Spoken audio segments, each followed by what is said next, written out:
Greetings. It has been quite a while since I've last talked in the video, so it might be your first time, or it might just have been a while. Anyways, let's get started. So, as you may or may not know, this game is called Dragon Ball GT. It's been a Dragon Ball game that has a constant 100-200 players, but it's also one of those where you farm stats, you know, like where you click for stats and rebirth and etc. So, yeah, as you can probably guess, it's a pretty boring loop, and it wouldn't be too bad, but they only have 4 maps, and the last map you get pretty early actually, so it is quite the grind to get the last forms. However, that's not what I wanted to talk about. What I wanted to talk about is it kinda like is boring, obviously, but it's because there's no NPCs. So what I mean is that like there's no NPCs you fight, it's all just click stats, and it's like even other games with this, like Dragon Ball Rage, they have NPCs you can fight, but of course those are like, it's been an old game, it has had a lot of updates since then, so I guess that makes sense. But still, is that this game's still getting updates, and I hope the developers do add more NPCs and a better system, because, you know, this is just like one of those games where it's pretty niche and it just has a lot of forms that you grind for, kind of like Dragon Ball XL. Which brings me into my other point, is I'm not going to make a transformations video on this. I'll include some in this video, but not all of them, because it's quite a lot, to be honest, and it's not even the amount, it's what's required to get them all. A good example is that I macroed for like 2 days, and I'm only at this, and I'm nowhere close to getting the final one. So it'd probably be like another month of macroing before I got the final form. So yeah, other than my excuses to not play this game, I guess I'll just show you around what the game's about, and then I'll show you some forms. So let's get into it. So this is Beerus' planet. As you can see, it's quite small.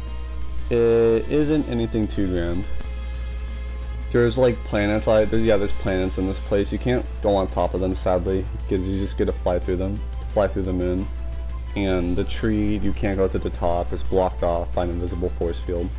Wall, I should say, but alas, doesn't really matter, same thing. Another moon over here. And then there's no bottom piece to this either.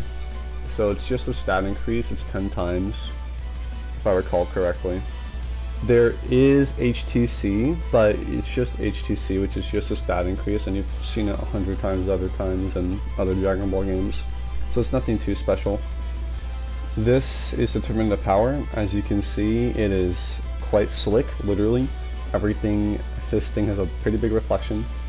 It reminds me a lot of Final Stands. Then yeah, these are all the forms. This is, as I said, quite a lot like Dragon Ball XL in that regard. They don't have that insane like requirements as you see here. I'm quite near the end, but I've been playing for quite a while now, and I still am not nowhere close. So yeah, that might have been fast. We basically cleared through the entire game already. If there's things I would wish that I added, definitely NPCs to fight, right? More combat, but again, this game's old, I doubt it's gonna get that. And then, yeah, this is just, I'm finishing up all the recordings I went through, so this was one of the last games. Next one might surprise you, it's a little different. I'll definitely try other genres in Dragon Ball, try to make guides for them if they haven't been made already, because I'm quite good at that, and I got a lot of time, so might as well, right? Now, training is super simple. For melee and agility, you just click E, then for key damage, you click Q, and then when you get out of key, you charge it back by holding C. And then after you're done charging it back and you want to trade defense, you just click V. Quite a simple system. Something that is neat about it though is for each new map you go to, you get a new defense training animation. For the first world, it's just regular push-up. Second world, Beerus planet, it's one-handed push-ups, and then for this world, it's just handstand push-ups. Pretty neat. So yeah, I covered everything about the game. I'm gonna go see what I can do with the rest of the footage, and then after that, I'll go try other things, I guess. So see ya, bro.